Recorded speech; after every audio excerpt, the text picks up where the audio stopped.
Екипата на Малаек со убедливи 9-4 славеше над Форца и достојно се прости од првата футсал лига. Штипени со триумф се преселија во второлигашкото друштво за следната сезона. До овој убедлив триумф Ангел Белчовски постигна 3 гола, пак двојни стрелци беа Седат Мамудов, Стојан Коцев, пак по еден гол постигна Давид Тошев и Трајче Ефремов. За тимот од Куманово хетрик постигна Јасир Зекири, а еден гол и постигна Билел Хасан. Екипата на Малаек минатата сезона избори враќање во првата футсал лига, но само една сезона траеше нивната авантура во елитата. Малаек сезоната ја заврши со учинок од 4 победи, 2 ремија и дури 12 порази со 14 бодови на своето конто.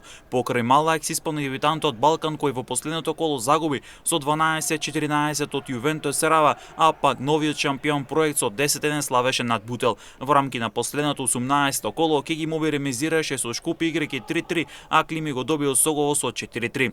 Конечниот изглед на табелата изгледа така што проект е лидер со максимални 54 бодови. Тимот има 18 победи од толку надпревари. Кегимоби е вице шампион, тимот од Велес заврши на второто место со 33 бодови, а пак ланскиот шампион Форца е трет со 31 бод. На четвртото место заврши Јувентус Серава, висок пласман на тимот кој има 26 бодови, Бутел е пети со 25 бодови, Шкупи стигна до високото шесто место, а на своето конто има 24 бодови.